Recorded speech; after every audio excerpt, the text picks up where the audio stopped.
आज की इस ऑनलाइन कक्षा में सभी भैया बहनों एवं अभिभावक बंधुओं को मेरा हार्दिक नमस्कार।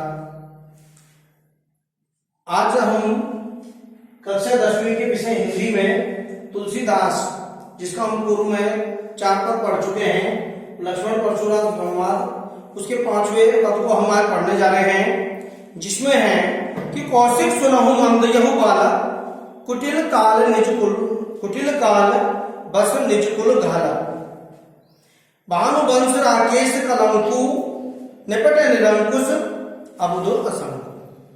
कौशिक का मतलब है विश्वामित्र जी।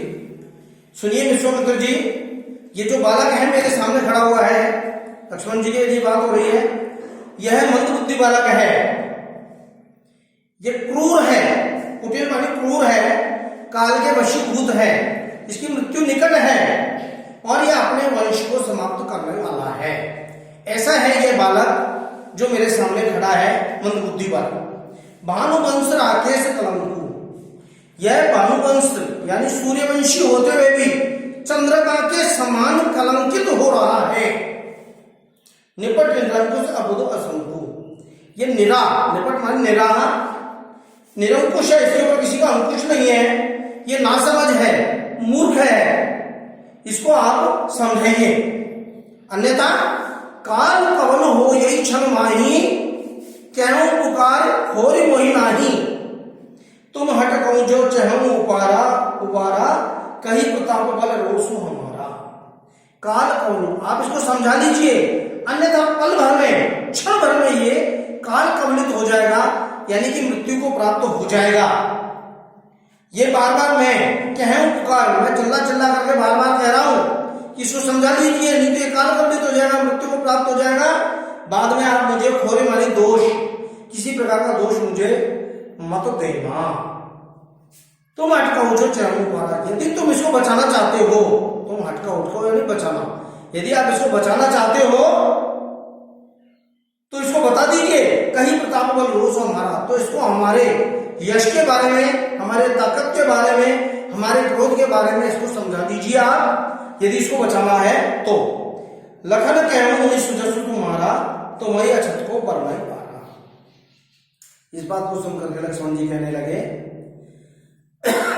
लखन कहूं मुनि सुजसु तुम्हारा, लक्ष्मण जी कहने लगे, हे मुनिवर, आपके यश को कौन नहीं जानता, आपके यश को, आपकी सम्मान को सब जानते हैं, और तुम्हें अछत को, और आपने अपनी अच्छाइयों का, अछत यानी अच्छाइयों का बार बार आप वर्णन कर ही रहे, अपने मुंह तुम आपनी करनी। अब यहाँ पर जो ये पंक्ति गई है, आपने मुंह तुम आपनी करनी, ये एक लोकोक्ति भी है, इससे संबंधित लोकोक्ति है कि अपने मुंह मियां मिट्ठू बनना, अर्थात इसका तात्पर्य होता है कि अपने मुंह से अपनी स्वयं की तारीफ करना, प्रशंसा करना। तो यहाँ पर कहा है अपने मुंह तुम आपनी करनी, आप अपने मुंह से अपनी तारीफ स्वयं करते जा रहे हैं, अपनी अच्छाइयों का बखान वर्णन करते जा रहे हैं। बार अनेक बात बहु करनी, आपने अनेकों बार अपने अपने मुखार बिंदु से अपनी तारीफें खुद स्वयं करनी है। नहीं संतोष पुनिकच क्या हूं, जल यदि से रो के दूसरे दुख सहूं, और अभी भी आपको लगता है आपको संतोष नहीं है, आपको शांति नहीं मिली है, अगर आप परेशान हैं तो मैं नहीं करनी, दोबारा जो कुछ आप कहना चाहते हो और कह लीजिए। जनित इस रोकी, मैं अपने क्रोध को रोक करके इस दुख को, कष्ट को सहन कर लूंगा, मुझे इससे कोई परेशानी नहीं होगी, आप बिल्कुल मत रोकिए, आपको जो कुछ कहना है कह लीजिए। वीर व्रती तुम धीर अछोभा, गाली देकर पाओ शोभा। आप वीर व्रत का पालन करने वाले हैं, आप धैर्यवान हैं, आप निडर हैं, आपको गुस्सा नहीं आता है, आपको किसी प्रकार का भय नहीं लगता है। तो जब आपको ये सब चीजें नहीं है, तो फिर आप अपने मुंह से जो अशुभ बातें बोल रहे हैं, असभ्य बातें बोल रहे हैं, अर्थात गाली देकर पाउस हो, आपको ये बातें शोभा नहीं देती है, जिस प्रकार से आप मेरे को कह रहे हैं।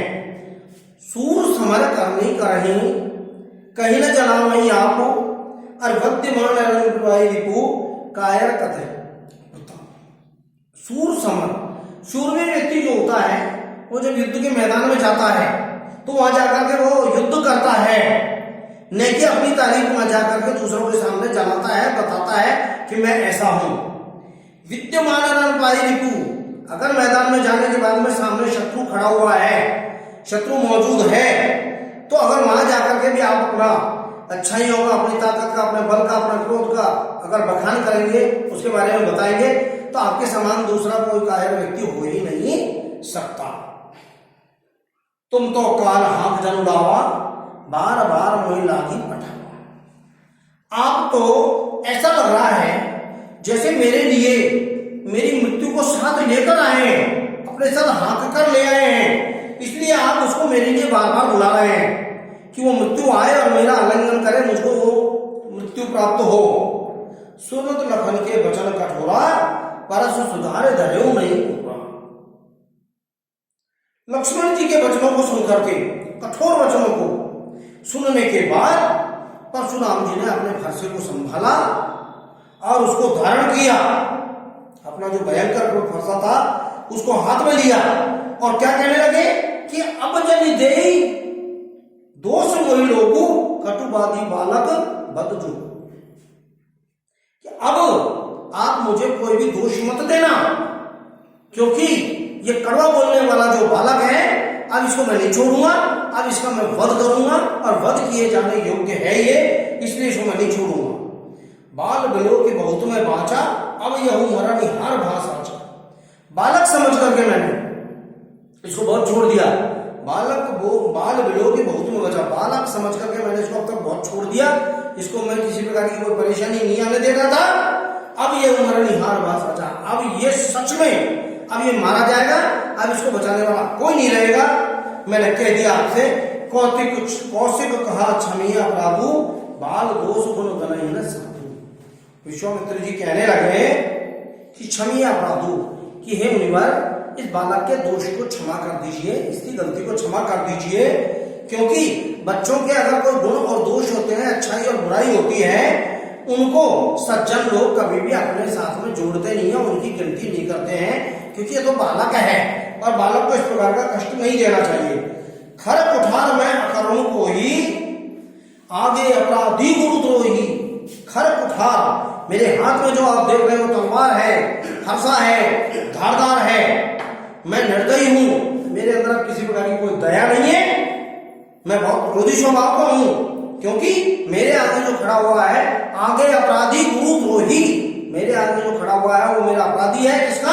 मेरे गुरु का अपराधी है, इसलिए मेरे गुरु का अपराधी होने के कारण वो मेरा शत्रु है और अब मैं इसको छोड़ने वाला नहीं हूं। उतर देव छोड़ मारे, केवल कौशिक शील तुम्हारे।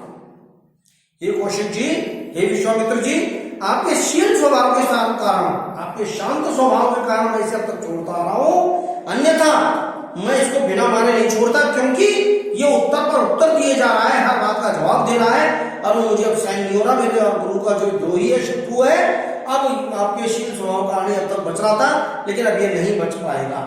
न तो यही काट कुठार कठोरे, बुराई पूर्ण होते हूं सब थोड़े। नहीं तो अब तक मैं इसको अपने इस धारदार फरसे से अब तक मैंने इसको काट दिया होता, समाप्त कर दिया होता, और यदि मैं इसको खत्म कर देता, काट देता, तो जो मेरे गुरु का ऋण मेरे ऊपर है, कर्ज मेरे ऊपर है, थोड़ी सी मेहनत से मेरा वो ऋण जो है वो उतर करके मैं उस ऋण से पूर्ण हो जाता और मेरे ऊपर से ऋण खत्म हो जाता। गादी सुन के हृदय हसी, मुनि हरि हरि सूझ, अयमय खान न ऊखमय, अजम न भूज।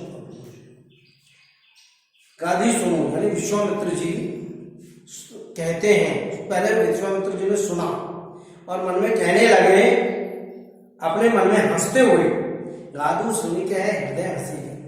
विश्वामित्र जी ने उनकी बातों को जब सुना, परशुराम जी की बातों को, तो अपने मन में वो मुस्कुराने लगे, हंसने लगे कि अरे मुनिवर को चारों तरफ केवल हरा ही हरा दिख रहा है, ये सोच रहे हैं ये तो केवल हरियाले पेड़ हैं और इन हरियाले पेड़ों को वैसे ही काट दूंगा।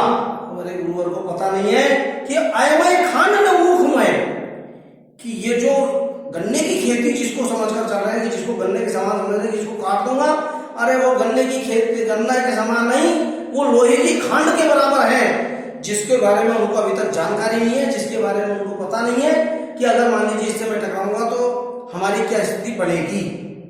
तो आज के लिए मैंने ये अपने दोनों पद पढ़े। इसमें मैं आपको फिर बता रहा हूं कि यहाँ भी एक लोकोक्ति आई थी, जैसे अपने मुंह मियां बिट्ठू बनना। इसी प्रकार से इसमें कई जगह जैसे कुटिल काल, ऐसे भानुवंश, राकेश कलंकु, भानुवंश, निपट, निरंकुश, इनमें एक वर्ण की आवृत्ति एक से अधिक बार जैसे हो रही है, वहां पर अनुप्रास अलंकार होता है। आज के लिए इतना ही है।